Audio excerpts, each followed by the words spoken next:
dərsimiz Flexbox-dur. Hansı ki, biz Flexbox-la elementlərimizi sətir və ya sütun üzrə sıralı şəkildə düzülüşünü bizə təmin edəcək bir layout sistemidir. Layout strukturdur. Yəni, nə harda yerləşsin. Məsələn, bunun özünün bir strukturu var ki, bunlar yan-yana yerləşməni elə bizə Display Flex təmin edir. Ümumiyyətlə, Flex 2009-cu ildə təklif olunubdur, 2012-ci ildə versiyası yaradılıbdır. Bundan əvvəl float var idi. Hansı ki, biz onları floatla yan-yana gətirə bilirdik, ya da ki, pozisiyalar keçmişdik, ya pozisiyalarını yerləşdirirdik ki, nə harda dayansın. Amma pozisiya ilə və floatla biz bunları eləyəndə ciddi problemlər olurdu. Bir çox kartlar, əgər çoxlu kartlar varsa, artıq onu yerləşdirmək mümkün olmurdu və responsivlikdə çətinlik çəkirdik. Responsivlik nədir? Responsivlik yaratdığımız veb səhifənin həm mobil, həm tablet, həm də laptopa uyğun olmasıdır. Amma biz Flexbox-u istifadə elədik və bu bizə elementləri yan-yana düzmək, mərkəzləmək, məsəl üçün hər hansı bir mərkəz gətirmək, kartlar olsun, şəkillər olsun, responsive dizayn, bir də boşluqlar olur. Burada kənarda boşluqlar var. Bunların arasında o boşluqları da biz artıq avtomatik paylaya bilirik Flex vasitəsilə. Yenə deyirəm, əvvəllər float istifadə olunurdu, position, bir də inline blokdan istifadə edirdik. Amma indi isə eləmirik. Ümumiyyətlə, mən dedim responsive dizayn üçün. Məsəl üçün, sizdə bayaq kartlar var idi, düzdürmü? Yan-bayan idi. Responsive dizayn da sizin ölçünüz kiçildikcə, hansı ki, responsivliyi biz inspect vasitəsilə öz web səhifəmizdə necə yoxlayırıq? Inspectə gəldikdə, baxın, burada ölçülər var, düzdürmü? Bu mobile gedir. Bunlar mobile'dır. Bunlar tabletdir. Bu isə laptopdur. Və bunların hər birinin öz dizaynında ölçü kiçildikdə dizayn pozulmamalıdır. Bunların hamısı nəzərə alınmalıdır. Bu responsivlikdir. Və Display Flex bunu həqiqətən yaxşı bir şəkildə yazmağa bizə təmin edir. Sonra mən dedim ki, elementləri mərkəzləşdirmək olur. Hansı ki, bizdə indi bir keçəcəyik. Justify Content Center, bir də Align Item Center. Biri yuxarıdan aşağıya kartı mərkəzdə yerləşdirir, yəni Y oxu üzrə. Digəri isə X oxu üzrə yerləşdirir. Avtomatik boşluqlar paylamağı da biz Space Between, Space Around-la öyrənəcəyik. Daha sonra onların hətta elementlərin ölçülərini dinamik şəkildə dəyişdirə biləcəyik ki, Flex Grow və Flex Shrink-lə. Grow böyüdəcək, Shrink isə daraltma işini görəcək. Bir də bizim elementlərimiz varsa, məsəl üçün 5 dənə kartımız var, düz sətir boyunca və biz HTML-də dəyişiklik eləmədən, yəni HTML kodumuzda divlərin yerini dəyişdirmədən orderlə onların sırasını dəyişə biləcəyik. Display Flex-i öyrənmək üçün bir dənə də oyun var. Mən onun linkini atacağım. Elə bir task kimi onu eləyəcək. Və Display Flex browser dəstəyi baxımından demək olar ki, bütün browserlərdə dəstəklənir. Chrome-da, Firefox-da, Safari-də, onsuz da biz Chrome işlədirik. Və Flexbox-un əsas məntiqi ondan ibarətdir ki, Flex özü 2 hissədən ibarət olur həmişə. Bir, bizim ana konteynerimiz olur. Bir də uşaq elementlər, child elementlər, hansı ki, bu Flex Items gedir. Ana konteynerimiza biz həmişə Display Flex veririk. Bu inline Flex var, burada yazmışam, amma çox istifadə olunmur. Hər yerdə demək olar ki, Flex, Display Flex görəcəyik. Ana konteynera biz həmişə Display Flex veririk. Yəni ki, sən ana konteynersən, sənin içində nə varsa, biz onun hamısını səliqəli şəkildə düzmək istəyirik. Məsələn, bizim div konteynerimiz varsa, ona Display Flex verəndə, burada konteyner adı gedir ki, Flex konteyner olur. Yəni, artıq Flex olunmuş bir divimiz var. Child element isə onun içərisində, indi kod üzərindən də göstərəcəm. Child element isə, məsələn, bizim bir dənə div konteynerimiz var. Onun da içərisində divlər olsun, imiclər olsun, kartlar olsun. Və bunlar var. Biz onlara artıq daha başqa propertilər verəcəyik. Ki, yan bayan düzülsün, yəni üfüqi şəkildə düzülsün, şaquli şəkildə düzülsün. Bir də ona deyim ki, display flexbox one directionla gedir. Yəni bir istiqamətlidir. Yəni eyni anda həm sətir, həm sütun üzrə biz onu düzə bilmirik. Birini seçməliyik, ya sətir, ya sütun üzrə. Bunun daha mürəkkəb versiyası grid sistemidir. Grid sistemində həm sətir, həm sütun üzrə düzmək olur. Amma ki, o daha böyük layihələrdə istifadə olunur və biraz da sintaksis cəhətdən və yazılış cəhətdən mürəkkəb olduğuna görə hal-hazırda ən çox flexə üstünlük verirlər. Yəni flex daha rahatdır. Məsəl üçün bu vizual bir dənə nümunəmizdir. Bunu indi kod hissəsində göstərəcəm. Burada bizim 3 dənə qutumuz var. Görürsüz mavi rəngdə. Item 1, item 2, item 3. Bir dənə də arxada boz rəng qutu var. Hansı ki bu boz rəng bizim ana konteynerimizdir. İçindəkilər isə onun uşaqlarıdır. Child. Deməli, bunun kodun üzərindən baxsaq, baxaraq. Deməli, bu bizim HTML kodumuzdur. Hansı ki, bizdə deməli, bir dənə example fleximiz var. Example flex bu 3 dənə qutunun anasıdır. Bu isə onun uşaqlarıdır. Example flex'in CSS-nə baxsaq,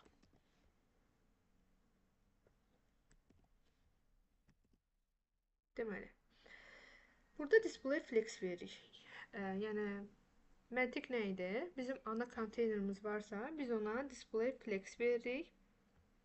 Display flex verdikdən sonra artıq uşaq elementlər onun içərisində avtomatik olaraq yan-bayan düzülür. Burada isə justify content center bu mərkəzləşdirmədir.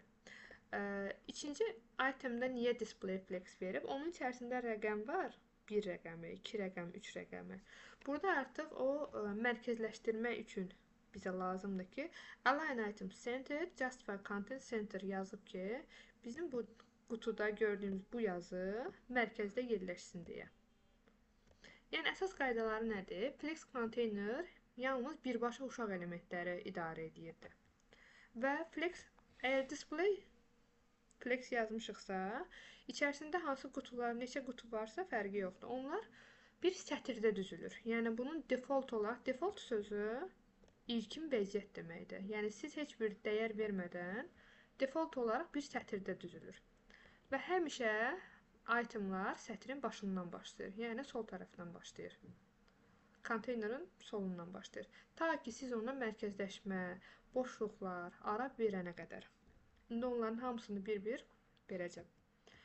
Və hər bir flex itemda, yəni özünə məxsus xəstələri ola bilər. Necə ki, mən dedim ki, onun da, məsələn, bu flex itemdir, yəni uşaq elementi. Uşaq elementin özünə də biz içərisində yazı var və yazını mərkəzləşdirmək üçün biz ona da yenə display flex verib xüsusiyyət verə bilirik.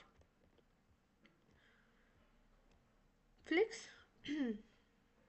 ümumiyyətcə bunların istiqamətini təyin edən isə flex direction'dır. Hansı ki, flex direction row, yəni default halıdır. Flex direction row olarsa, biz bunu üfüqi şəkildə, yəni soldan sağa görürük. Justify content üfüqi hizalanma üçündür. Yəni soldan sağa doğru. Align item isə yuxarı aşağı, yuxarıdan aşağıya. Əgər biz kolon veririksə, kolon verəndə bizim bayaq yazdıqlarımız itemlar sütun üzrə olacaqdı. İndi bunu kod üzərindən dəyişək. Məsəl üçün, mən burada default olaraq flex direction'ım mənim bu dəqiqə hal-hazırda row'dur. Əgər heç nə verməyəndə row olur. Row'ya baxırıq, dəyişiklik oldu mu? CSS updated yazıb. Baxın, heç bir dəyişiklik olmadı. Amma mən flex direction'ımı dəyişirəm, kolon edirəm.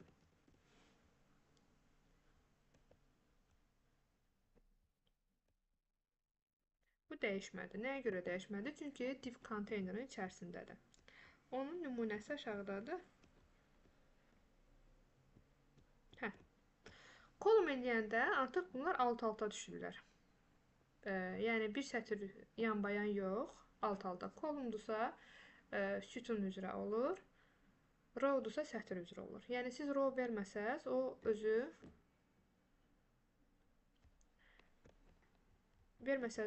sətr üzrə yerləşəcək. Yəni bir də row reverse var. Əgər qabağında reverse varsa, o tərsinə deməkdir. Yəni sətr üzrə düzülübdür, okey. Məsələn, 5 dənə kartınız var, sizin 1-dən 5-ə doğru. Əgər row reverse verirsinizsə flex direction-a, artıq 5-dən başlayıb 1-ə doğru gələcək. Eləcə də kolum. Kolum verəndə yuxarıdan aşağıya düzülür. Məsələn, 1-dən 5-ə doğru aşağıya. Əgər kolum reverse verəndə elementlər artıq tərsinə, aşağıdan yuxarıya bir sütun olaraq düzülür. Ümumiyyətlə, rowların nə vaxt istifadə olunur? Rowlar navbarda istifadə olunur, kart strukturunda və qaleridə istifadə edirik. Yəni sətr üzrə olsun. Amma kolumları isə biz mobil menyularda və şaquli formlarımız olur bizim. Şaquli form nədir? Hansı ki form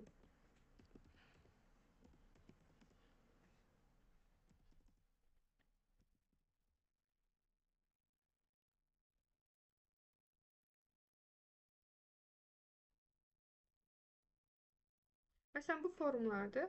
Burada alt-alta düzülübdür, görürsünüz? Biz onlara kolum verəcəyik. Hətta bu ən sadəsi budur da.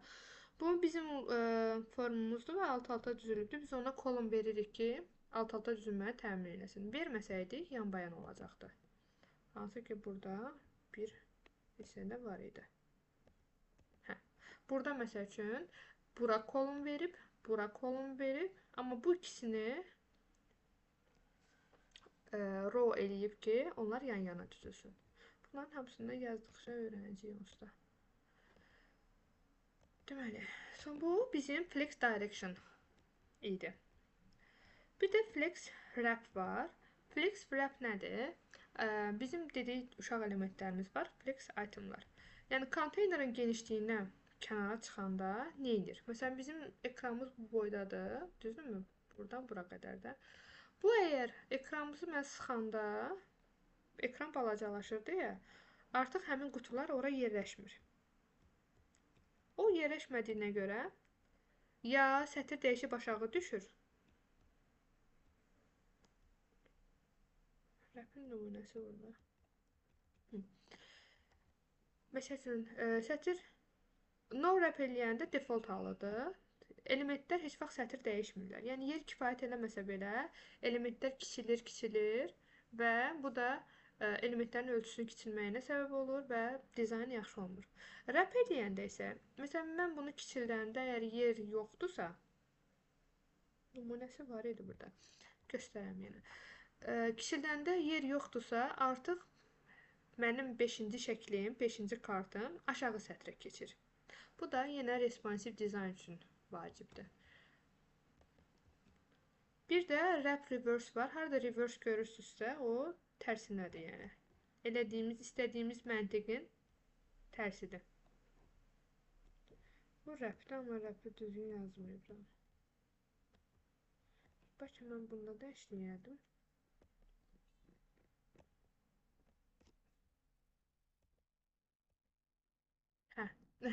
Orada dəyişiklik eləmişəm ona görə. Bax, bu wrap'dir. 1, 2, 3, 4, 6 dənə kartımız var imiş bizim. Və yerləşmədiyinə görə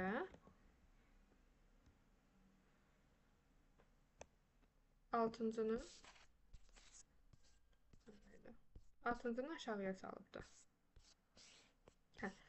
Bu wrap mən böyük ölçüdə göstərim. Wrap nə yerləşmirsə aşağı sal deməkdir. Baxın, indi ölçünü kiçildə göstərəcəm. 5 dənə kartdır. Bu kiçilir. 5 gəlir. Elə bil yuxarıda 1, 2, 3, 4 qalır. 5 dənə 6 aşağıda bərabər yeri paylaşır özü üçün.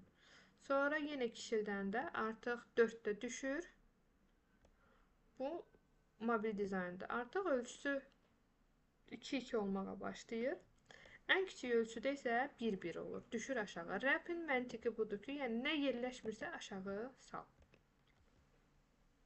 Sonra flex direction bildik, wrap'i bildik. Ondan sonra gəlir bizim justify contentimiz. Justify content nədir? Biz dedik ki, əsas ox üzrə, əsas ox baxırıq, bizə əsas ox nəyi verib? Əgər flex directionımız burada terminlər çoxdur deyə, onlara diqqətlə qulaq asaq, yəni rekorda da baxanda. Justify content main aksisi nəzərdə tutur. Əsas oxumuz. Yəni bizim flex directionımız row-dursa, deməli sətir üzrədirsə, əsas oxumuz nədir? X oxu üzrədir. Əgər yox, kolon vermişəmsə flex direction, əsas oxumuz yuxarıdan aşağıyadır. Biz normal, standart halda qəbul edirik ki, flex directionımız row-dur. Yəni sətir üzrə düzülübdür və justify content-də əgər biz flex start veririksə, deməli justify content bu property-dir, bu bunun dəyəridir. Və bir neçə dəyərləri var, hamısını bir-birində izah edəcəm. Flex start veririksə, elementlər, yəni bunu versək də olar, verməsək də olar. Yəni default halı budur ki, elementlər konteynerin başlanğıcında başlasın. Onu bayaq şəkildən gördük. Solda olur. Flex end verəndə elementlər konteynerin elə bir ki, sağ tərəfindən, bitiş hissəsindən başlayır. Sağa doğru sıxılmış şəkildə olur. Əgər center verirsinizsə, bu elementlər konteynerin mərkəzində olur. Center onsuz da mərkəz deməkdir.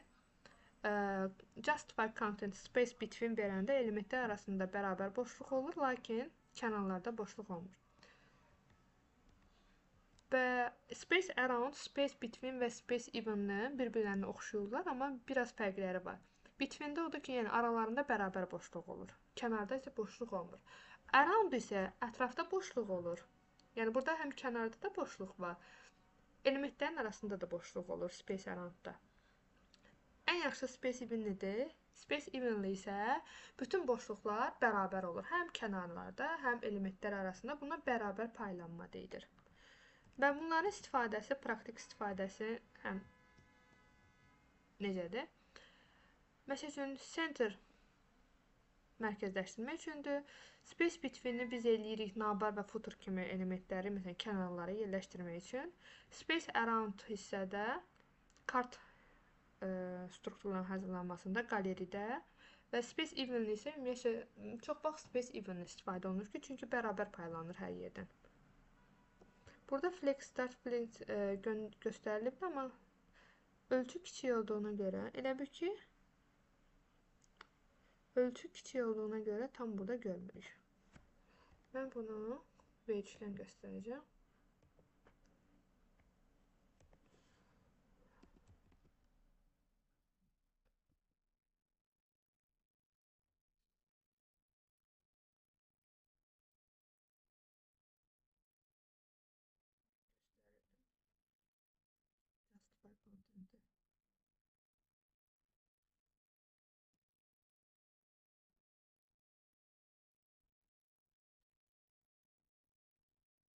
Bu biri layihəm özüm hazırlamışam, Azərbaycan dilindədir. Tələbələr rekorda şeylərində baxırlar həm də. Burada ingiliscə. Məsələn, Justify Content Center. Buradan da göstərir. Bizim yenə deyirəm, bir dənə həmişə ana konteynerimiz olur. Hansı ki, bizim ana konteynerimiz burada gördüyünüz kimi div ID-si main olandır. Biz ona həm display flex veririk. Display flex verəndə artıq o başa düşür ki, mənim kartlarım bir sıra şəklində düzülməlidir. Justify Content-ə center verdi. Burada mərkəzləşdirdi. İndi buradan üzərində flex start versək, başlanğıca gəlir. Flex end versək, son tərəfə yerləşəcək. Space around verək. Buranın şeyi yaxşıdır ki, orada dəyişikliyi görmək olur. Space around verəndə görürsünüz, kənarlarda da boşluq olur, ortasında da. Space even'ın fərqinə baxaq. Space even'də artıq bərabər şəkildə bölünüşüb. Kənarındakı ilə ortadakı boşluqlar demək olar ki, eynidir. Bir də space between var idi. Space between kənardan boşluğumuz olmur. Ortada qalan hissələri, məsələn bu hissə ilə ağ hissə ilə bu ağ hissə bərabərdir. Bu bizim justify contentimizdir. Bunu nümunə üzərindən gördük. Burada yaxşıdır, ona görə oradan göstərdim. Əgər bizdə bu, yenə deyirəm, justify contentdir, hansı ki 1000 ox üzrə düzür bizim elementlərimizi. Eləcə də align items var. Align items nədir? Cross ox üzrə. O 1000 ox üzrə idi, əsas ox üzrə. Align items isə cross, yəni kəsişən, 90 dərəcə altında kəsişən. Əgər bizdə align items deməli row olsa, bu yuxarıdan aşağı boyunca, yəni Y oxu boyunca tam uzanır, konteynerin tam yüksəkliyini tutur və default davranışı stretchdir. Stretch yazanda artıq elementlər eyni yüksəklikdə olur. Yenə bunun da flex start, flex end, center və baseline var. Baseline çox istifadə olunmur. Ən çox istifadə olunan flex startdır. Məsələn, flex start bütün hər şeyi, burada daha yaxşı göstərir. Flex startda bizim 3 dənə fərqli ölçüdə qutumuz olmağına baxmayaraq hər şeyi yuxarıya, yəni yuxarı yapışdırır. Center eləyəndə isə lap mərkəzdən hər birini Y oxu üzrə. Baxın, burada X oxu üzrə getmir. Yəni justify content centerə versəydim, bu tam ortada yerləşərdi. Amma tam ortada deyil, çünki justify content-lə işimiz yoxdur. Hələ align items öyrənirik burada. Align items center verdiyinə görə bunlar Y oxu üzrə bərabər mərkəzdədir. Bir də flex end var. Flex end isə qutunun elə bir aşağı hissəsinə doğru çəkir bütün hamısını. Aşağıda yerləşir. Align content var. Align content bu çox sətirli hizalamadır. Bunu çox istifadə eləmirik biz. Yəni məntiq olaraq yenə eyni işləyir. Bir də ən əsas gap. Bayaq biz dedik ki, display flexdə ən çox məsələn elementlər arası boşluqları da biz özümüz təyin edə bilirik. Burada gap 20 piksel verəndə, yəni həm sətir, həm sütun olaraq boşluğumuz, yəni yuxarıda da bir element varsa, onunla da aram mənim 20 piksel olsun, kənarlarda da aram 20 piksel olsun deməkdir. Əgər 2 dənə dəyər yazırıqsa, 10 piksel və 20 piksel, onda yuxarıdan, aşağıdan 10 pikseldir, kənarlardan 20 piksel olur.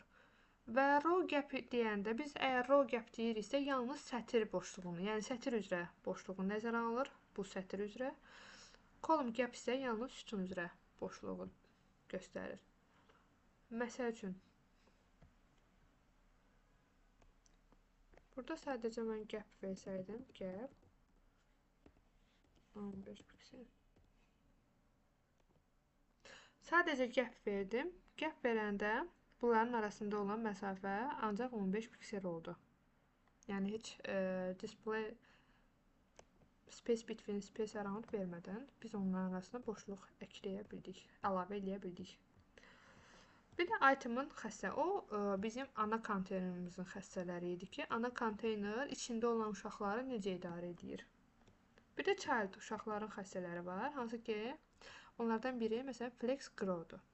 Flex grow elementin böyümə qabiliyyətidir.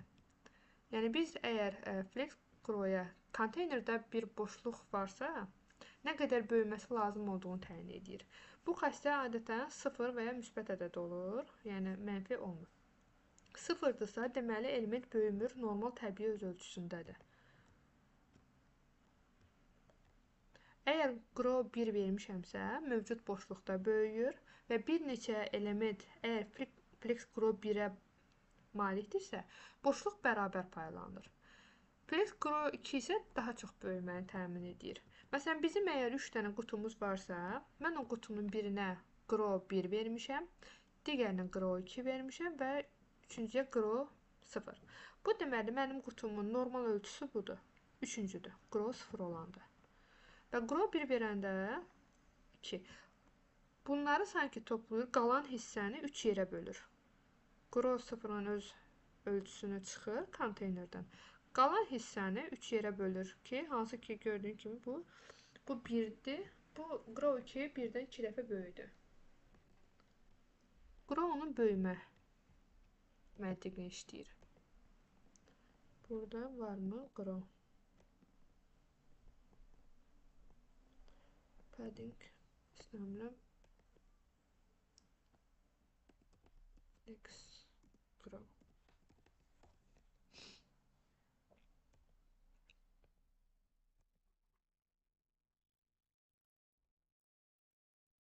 Məsəl üçün, deməli, burada kod üzərindən baxırıq. Ana konteynerə display flex veribdir. Artıq ana konteynerlə biz işimiz yoxdur. Keçirik uşaqlara. Burada type-ını verib, type of 1, type of 2 və ölçünü bölübdür. 1, 3, 1, 1, 1. Gördüyümüz kimi birinci və ikinci 3 dəfə digərlərindən böyüdür. Məsəl üçün, mən buna 2 versəydim, buna da 2 versəydim, böyüməni mavi və sarı eyni dərəcədə böyük olur. Narıncı, çəhrayı və boz rəng 1. Yəni, normal standart ölçüsü əslində flex grow. Deməli, bu bir dəfə böyüyübdür. Buna 0 versəydik, ümumiyyətlə yoxa çıxır burada. Nəyə görə? Çünki bunun normal standart ölçüsü yoxdur, öncədən verilməyibdir. Öncədən verilməyib deyə o 0-ı yoxmuş kimi görür. Ona görə burada 1 ilə işləyir. Mən buna 3 versəm, avtomatik olaraq elə bunları toplayır. 1, 2, 2, 3, 1. 9 yerə. Və ona uyğun bölür. Gördüyünüz kimi, narıncı və boz hissələr bərabərdir. Çünki 1, 1-dir. Mavi və sarı hissə bərabərdir. 2, 2-dir. Çəhrayı hissə isə 3 dəfə böyüyübdür. Bu, onların böyümə qabiliyyətidir. Yəni, bir qutunun içərisində boşluq varsa, elə bir deyir ki, məni yer elə, mən böyüyüm. Bir də onun kiçilmə qabiliyyəti var. O, flex shrinkdir. Bunlar yenə deyirəm, ana konteynerin yox, uşaq elementlərin xassələridir. İçərisində veririk həmin uşaq elementlərə biz. Burada, məsəl üçün, uşaq elementə verdik, gördünüz. Burada div var, bunlara veririk bir-bir hamısına. Yəni, ana konteynerlə işimiz yoxdur. Orada bir dənə display flex vermişik ki, bizim yazdığımız rənglər, qutular, kartlar yan-yana düzülsün. Shrink də onun kimi, amma kiçilmədir. Deməli, artıq burada shrinkdə bir default halıdır. Element kiçilir, yəni kifayət eləməyəndə element öz ölçüsündən kiçilir. Yəni, digər elementlərlə bir yerdə yerləşə bilir.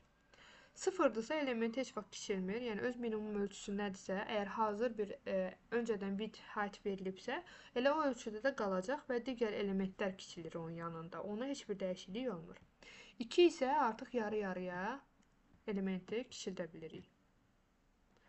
Burada bu nümunədə yaxşı deyil. Buradan baxacağıq ona da. Flex shrink.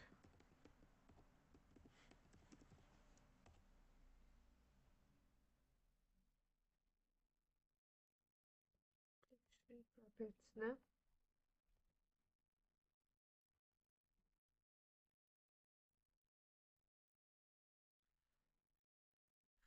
Deməli, flex shrink yenə mainə, bu bizim mainimizdir. Hansı ki, rənglər onun içərisində yerləşir. Flex veribdir. Flex grow 1 verib. Flex shrink 1 verib. Flex basis verib ki, yəni 100 pikseldir. Main div. Mainin içindəki divlərə aid bunlar.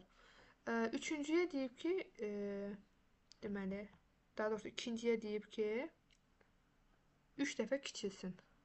Yəni, mavi rəng. Digərləri bərabər şəkildə bölünüb. Narıncı, sarı, çəhrayı və boz rəng bərabər şəkildədir. Və bu, digərlərə nisbətən 3 dəfə kiçilmiş vəziyyətdədir. Yəni, əsas ölçüm nə idi? 350 piksel, 100 piksel. Onu bölüb əvvəlcə 5 yerə. 5 yerə böləndə 50-50 düşür. 70-70 düşür elə bir şey. Ondan sonra nəzərə alıb ki, yox, mavi rəngə shrink verdi. Deyib ki, flex shrink olsun. Və buna görə də o 3 dəfə digərinə kiçilmiş vəziyyətdə görsənir bizə. Səsiniz biraz qırıq-qırıq gəlir. Arada internet gedir, gəlir. Hə, ola bilər. Harda şey oldu? Oranı bir də izah edeyim. Yo, belə gəlir, hep dayanır, təzədən səsiniz ardı eşidirəm. Doğrudan. Su donur arada. Hə, ola bilər. Bəlkə də internetdəndir. Təzədən bax indi dondu. Bəlkə də internetdən. İndi okeydir. Yaxşıdır indi. Ya da İndi ya da yaxşıdır. mikrofonun üstə basıram, hə, bilmirəm harasını. Necə? Ya da əlimi harasa qoyuram, bilmirəm. Səs də burada. Qoyuram. Hə, ola bilər elə. İndi yaxşı gəlir səsim. İndi yaxşıdır. Hə, kompüterə toxunmuram, ona görə yaxşıdır. Deməli, bir də flex basis var, elementin ilkin ölçüsü. Biz kartımıza, şəklimizə, hər hansı bir yazdığımız struktura, divə ilkin ölçü verdik həmişə. Yəni normal olaraq veririk də bit height olaraq. Bunu basis şəklində də verə bilirik. Yəni basis out olanda element yəni öz ölçüsündədir. Yəni əvvəlcədən bit height nə vermisənsə, ona uyğundur. Ən çox bundan istifadə olunur. Flex basis 200 piksel olanda bu deyir ki, elementin ilkin ölçüsü 200 pikseldir. Sonra flex, grow və shrink, yəni bu ölçüyə təsir edə bilər. Faizlə də vermək olur. Faizlə verəndə sizin ana konteyner nə qədərdirsə, onun həmin qədər faizini tutur. Məsələn, 30%-ə 30%, 15-dirsə 15%-ni tutacaq. Flex basis 0 verəndə o deyir ki, sənin elementin ilkin ölçüsü 0-dır. Bütün yer flex grow ilə paylanacaq. Yəni sənin ölçün yoxdur, ilkin ölçün yoxdur. Mən sənə nə qədər yer qalacaqsa onu verəcəm. Yəni həmişə hər bir elementin flexbox əvvəlcə basis ölçüsünü hesablayır özü. Ölçünü hesablayandan sonra artıq orada boşluqlar ki qalır, ona görə artıq grow və shrink'i tətbiq edə bilir. Yəni boşluq varsa element böyüyür, yer kifayət eləmirsə kiçilir. Bunların hamısı bizə sonda gəlib responsivliyə gəlib çıxacaq ki, yəni niyə bizə lazımdır bu elementlər yanbayan düzülsün, aşağıya düşsün, yerləşməyəndə sıxılsın, nə bilim. Bunların hamısını real proyektdə, yəni sonra yazacağımız proyektdə hamısını onsuz praktik şəkildə görəcəyik. Bir də ki, flexin bayaq mən izah elədim ki, grow var, shrink var, basis var. Bunların üçünün bir şəkildə yazılışı var. Necə ki biz transition'da yazmışdıq, düzdürmü? All 2 saniyə, nə bilim harası background-u dəyişsin, ya nə bilim duration versin, hamısı uzun şəkildə. Ona shorthand deyir, qısa yazılışlar. Eləcə də burada var. Əgər hardasa flex 1 görürsünüzsə, çox böyük ehtimal hər yerdə görəcəksiniz bundan sonra. Flex 1 o deməkdir ki, element böyüyə də bilir. Ekran ölçüsünə görə kiçilə də bilir və ilkin ölçüsü 0-dır. Yəni sənin ekranın ölçüsünə uyğundur mənim verdiyim qutu, div. 0-1 out olanda bu default halıdır. Yəni böyüməsin, amma ekran kiçildəndə kiçilə bilsin. Basis out'um var mənim. Yəni element böyümür, amma kiçilə bilir. 2-1-200 piksel olanda artıq biz başa düşməliyik ki, element biz 2 dəfə, yəni birinci böyümə deməkdir həmişə, ikinci kiçilmədir, üçüncü isə onun ilkin ölçüsüdür. Yəni elementim 2 dəfə böyüyüb, kiçilə bilir bir dəfə və element ilkin ölçüsü 200 pikseldir. Əgər flex num vermisinizsə, onda element nə böyüyür, nə də kiçilir. Auto verəndə isə element böyüyür, kiçilir və öz təbii ölçüsündə qalır. Bu nəyə görə lazımdır? Yəni belə yazmaq. Siz 3 dənə həm flex grow, flex shrink, flex basis yazana qədər elə bir sətirdə yazırsınız. Bu developerlər demişdim, best practice-dir. Yayılmış. Yəni ən yaxşı yazı halıdır. Bir də align self var. Biz hansı ki bütün kartları bayaq yanbayan düzdük, düzdürmü? Self deyirsənsə, self artıq onların içərisindən sadəcə olaraq birini nəzərdə tutur. Yəni fərdi flex itemi götürür və align items xassəsini override edir. Override sözü var. Override o deməkdir ki, sən align itemsda nə yazmısan, mənə dəxli yoxdur. Mən align self-ə görə özüm idarə edəcəm. Override başqa bir yerdə indiyə qədər biz keçmişik. Məsəl üçün, hardasa ulduzla veririk düzdür. Margin 0, padding 0, border box, box sizing border box yazırıq da. Biz onu digər yazdığımız hər p-də, hər divdə override edirik. Yəni üstəliyirik. Sən orada margin 0 versən də, mən özüm kartıma margin verirəm, padding verirəm, bit height verirəm. Bu override xassəsidir. Yəni səndən öncə yazılan bir xassəni üstələmək kimi gedir. Align Self Auto default halıdır. Default sözünü hər yerdə işlədəcəksiniz. Default bir şeyin ilkin halıdır. Tək buna aid deyil, başqa bir vəziyyətlər də var. Bir elementin, bir strukturun ilkin halıdır. Bir, nə bilim, xassənin ola bilər, funksiyanın ola bilər. Onlar default ilkin vəziyyət gedir. Auto olanda element konteynerin align items dəyərini miras alır. Yəni align itemsa baxır. Əgər align items centerdirsə, yəni bu element mərkəzdə olacaq onsuz da. Əgər default halı autodursa. Yox, align itemsda nə olur olsun. Əgər mən buna flex start vermişəmsə, həmin element ox üzrə yuxarıda olacaq. End vermişəmsə aşağıda olacaq. Center vermişəmsə, əgər digərləri məsələn flex startdırsa, bu centerdirsə, digərləri yuxarıda yerləşəcək. Center verdiyim mərkəzdə hizallanır. Yəni align self özü nə deməkdir? Sadəcə olaraq bir elementi tətbiq edə bilirik bunu içərisindəki. Stretch aksis oxu boyunca, cross aksis nədir? Kəsişən ox boyunca tam uzanır. Konteynerin bütün yüksəkliyini tuta bilir. Bir də baseline var. O da ki, element baseline əsasında hizalanır. İndi buradan nümunələrə baxaq. Məsəl üçün, bu normal halıdır. Align self, deməli, align itemimiz bizim öncədən centerdir ki, normal halı centerdədir, mərkəzdə yerləşir. Sonra bu divimizə verib align flex start. Yəni bu yuxarıdan aşağı gəlir axı. Flex start verdiyinə görə bu yuxarıda yerləşir. Buna da self center veribdir. Deməli normalı budur. Buna da gəlib yenə center veribdir. Align self-a da yenə center verəndə görürsünüz ki, normalla eyni olur. Əgər normal centerdirsə, o da center olur. Bir də self flex end var. O da aşağıya düşür. Flex end var. Bunun bir dənə də stretch'i var. Stretch'i bu nümunədə yoxdur. Bunu buradan baxacağıq. Tapa bilsək. Align self stretch. Sən mənə nə açdın? Bu biraz high level'da. Mən daha sadə istəyirəm.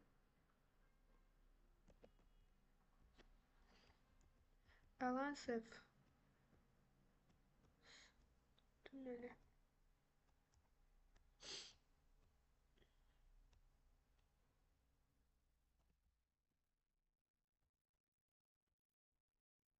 Var align items'da. Nasıl ki definition. Mən istədiyimi vermədi.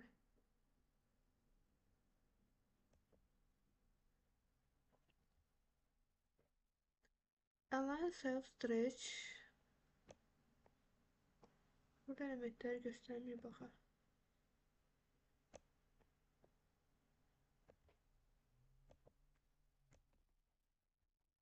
Stretch odur ki, bu elə bil ki, bu self end ox boyunca artıq şey olur. Yəni bütün yeri tutur. Self olanda. Bir də biz nə demişik? Order var. Hansı ki, elementlərin görünüş sırasıdır. Burada baxın, məsələn, 1, 2, 3, 4. Bu elementi mən istəsəm, self-end'i gətirərəm self startın yerinə, onun yerini dəyişmək üçün. Və order xassəsi HTML-də sıranı dəyişmədən, yəni HTML koduna toxunmadan CSS-də sıranı dəyişməyə imkan verir. Hansı ki, yenə deyirəm, responsive dizaynda və media query'lər keçəcək, onda çox faydalıdır. Order 0'dırsa, yəni element HTML sırasındakı kimi görünür, heç bir dəyişiklik olmur. Əgər mənfi 1'dirsə, həmin element, hansı ki biz elementə verilmişiksə, həmin element əvvələ keçir. Yəni mənfi dəyərlər elementi başlanğıca yaxınlaşdırır. 1 olanda element sona keçir. Müsbət dəyərlər isə elementi sona yaxınlaşdırır. İndi burada bunun kodu var. Və order 2, 3 deyəndə daha böyük dəyər yazırıqsa və elə bil ki, element daha sonraya keçmiş olur. Bütün element order dəyərinə görə sıralanır. Burada məsəl üçün belə bir nümunəsi var ki, mən HTML sırası ilə bu əslində bu birinci imiş, bu 2, bu 3 idi. Amma buna order 1 veribdi. Buna order 2 verib, buna da order 3 veribdi. Order 3 verdiyinə görə elementlər deməli order dəyərinə görə sıralanır. 1, 2, 3 orderə görə sıralanır. Amma HTML-dəki yerləri dəyişmiş olur. Bu order idi.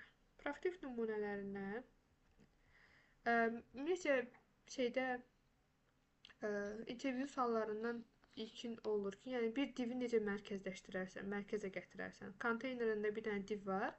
Sən onu necə mərkəzdə yerləşdirərsən. Onun ən rahat ağla ilkin gələn cavablarından biri odur ki, display flex elə üçlü. Justify content center, align items center. Və burada artıq mərkəzləşmiş elementimiz olur bizdə. Yəni display flex, yenə deyirəm, elementi flex konteynera çevirir, ana konteynera verir bunu. Bunları da biz ana konteynera veririk ki, yəni əsas oxu üzrə necə yerləşsin, kəsişən oxu üzrə necə yerləşsin və height. Height həmişə deyir konteynerin yüksəkliyi təyin edilməlidir. Çünki siz konteynera yüksəkliyi verməsəz, o bütün ekran boyu yerləşdirəcək. Bu bilməyəcək ki, hardadır, nəyin ortasında, 300-ün ortasında yerləşməli. Ona görə height veririk həmişə. Məsəl üçün, burada indi praktik nümunələr üzərindən gedirik də. Dedim ki, navbar dizaynı var. Navbara biz flex veririk. Koduna baxacaq. Navbara flex veririk, çünki ana konteynerimizdir. Flex verəndən sonra onun içərisində deməli bir dənə logo hissə var, bir də linklər olan hissə var. Bu nav linkslərin özünə də flex verilibdir. Nəyə görə? Ana səhifə haqqımızda və əlaqə sözü yanbayan düşsün deyə. Və gap verib boşluqları 20 piksel olsun deyə. Linklər arası boşluğumuz 20-dir. Və logomuz var burada. Burada space between verdiyinə görə logo soldadır, linklər sağdadır. Space between verəndə, yəni arasındakı məsafə sağa və sola sıxışdırır, arada boşluq yaradır. Align items veribdir center. Center verdiyinə görə görürsünüz, yazılar tam mərkəzdə yerləşir. Yuxarıdan aşağıdan mərkəzdədir. Padding nə idi? Padding içəridən olan boşluğu idi. Hansı ki, yuxarıdan aşağıdan 15 piksel veribdir. Yanlardan bizdə 20 pikselimiz var. Bu navbar. Yəni siz navbar yazarkən buna baxa bilərsiniz. İndi navbarın burada koduna baxacağıq biz. Tapa bilsəm baxacağım. Deməli. Mən bunu bağlamışam vəbşə. Deməli. Buradan necə baxırıq? Folderimizi açırıq. Burada işlənən folder. Flex izahı. Açılıymış. Deməli, burada bizim haradaydı? Navbar. Logo hissəni tapırıq. 8 dənə yerdə var. Okey.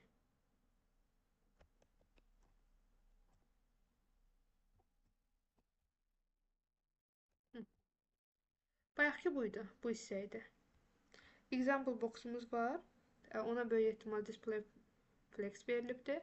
Navbar demo var. Navbar demoya da display flex verir ki, logo ilə nav hissə yanbayan düşsün. Və nav klasının, nav linksin özünə də display flex veribdir ki, A linklərimiz yanbayan düşsün. İndi bunları gedək CSS-dən baxaq. Praktik olaraq da. Çox qəşəng. Mənə niyə belə yazdı? Navlinks. Deməli, dediyimiz kimi navbar demoya flex veribdi, space between veribdi ki, kənarlara yerləşsin, arada boşluq qalsın. Align itemimiz centerdə, paddingimizi verib 15-20 piksel. Və logo heç, logonun white rəngidir. Bir də navlinksləri, linklərin özündə də flex veribdi ki, onlar yanbayan yerləşsin və arasında 20 piksel boşluq olsun. Bunlar hover'dir. Üzərinə gələndə effekt olsun deyə. Bir də kart layoutumuz var. Məsələn, bərabər yüksəklikdə kartlarımız var. Burada məhsul kartları ola bilər, şəkilli ola bilər. Bunlar bərabər yüksəklikdə yerləşsin deyə. Bunları görürsün, flex 1 veribdir. Bizim konteynerimiz bu böyük qırıq-qırıq xəttlərlə olan konteynerimiz də ana konteynerdir. Digərlərinə flex veribdir, ona həmişə. Yəni, ana konteynerdə display flex yazırsınız. Və flex wrap verib. Nəyə görə flex wrap veribdir? Yəni, ekranın kiçiləndə bu kartın aşağı düşsün deyə avtomatik olaraq. Bunu praktik olaraq göstərəm. Ekran kiçiləndə müəyyən bir ölçüdən sonra o kart aşağı düşür və olduğu yeri bütünlüklə tutur. Digər, daha da kiçildəndə artıq ikinci də aşağı düşmüş oldu. Bu wrap həyata keçirir. Və flex 1 veribdir, yəni paragraf bütün mövcud yeri tutur. Bizim mətn burada içərisində yazdığımız peylər ekranımız nə qədər kiçilsə də, yəni sətr boyunca həmin yeri tutur. Böyük olanda böyük tutur, hansı ki burada böyüdür. Kiçildəndə isə daha kiçik yeri tuta bilir. Ona görə flex 1-i demək olar ki, hər yerdə biz görəcəyik. Bu, dediyim kimi, yəni məhsul kartlarıdır, hər hansı bir şəkillər olur, qaleridir. Bunları yazılışının, yəni praktik qısa, sadə nümunəsidir. Ümumiyyətcə, belə bir struktur var həmişə web səhifəni yazanda. İndi semantikliyi də nəzərə alaraqdan gələcəkdə yazacağıq ki, Holy Grail layoutu var, hansı ki, klassik 3 sütunlu layoutdur. Layout struktur deməkdir. Bu header hissə olur həmişə səhifədə başlıq, navbar. Bu sonluq olur, footer. Ortada həmişə main content olur. Sidebar həm sağda, həm solda ola bilər. Yəni sidebar yan menyudur. Burada praktik kod editorudur, bu heç. Burada yenə deyirəm, praktik boxa veribdir display flex, justify content centerdir, flex item centerdir. Məsələn, burada flex end yazsaq, bura praktik hissəsidir. Sıfırladıq kodu. Ekranımızın ölçüsü səhədəyə görmürük. Kodumuz tətbiq olunur. Deməli, bağımız var. Ümumiyyətcə, bunlar da bu qədər. Bizim display flexbox dərsimizdə. Başa düşülməyən, anlaşılmayan bir hissə oldu mu? Yox. Dəqiq. Bəli. Məntiq olaraq nədir? Kartlardır, divlərdir, linklərdir. Bu, məsəl üçün, Kanta.com.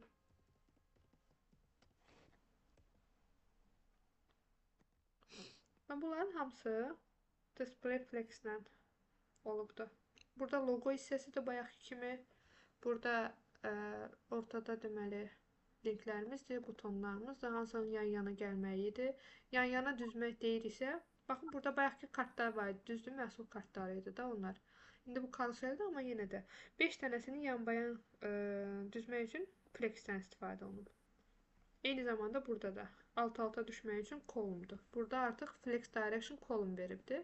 Digərlərində rowdur ki, yan-bayan olsun. Bunlar hamısı yan-bayan. Responsive dizayn üçündür. Bax, bu linklər columndur, sütun üzrədir. Əsas burada şeyi bilməlisiniz. Ana konteynerə mən flex verəcəm. İstədiyim kimi digər şeyləri düzəcəm. ana konteyner və child. Baxın, burada kartlar var, ünvanlardır da, 3 dənə, 3 dənə, 3 dənə. Mən bu ölçüsünü kiçildəndə avtomatik olaraq bunlar 2-2-yə düşür. Bunların hamısı həm responsive dizaynı, həm də ki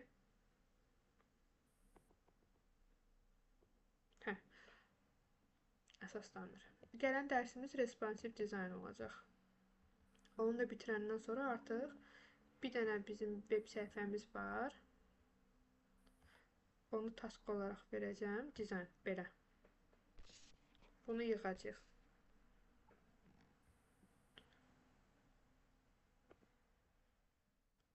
İnşallah yığa bilərik. Açılsın.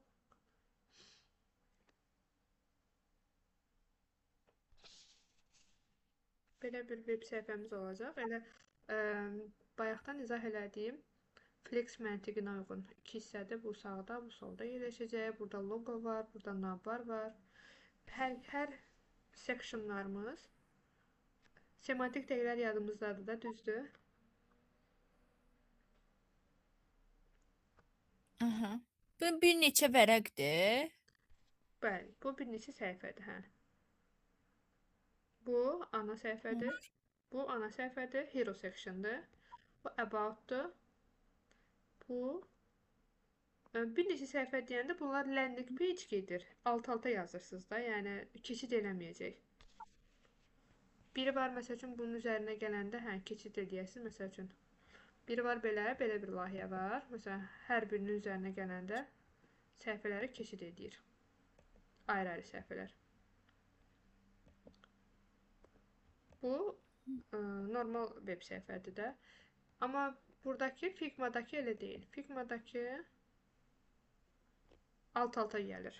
Landing page gedir bunlar. Bunları izah edəcəm. Figma-nı onsuz da izah edəcəm ki, bu linki göndərəcəm. Necə buradan götürür, süzül şəkilləri, fontları, arxa fonun rənginə kimi hamısını bir-bir edib düzəldəcəyik. Məncə siz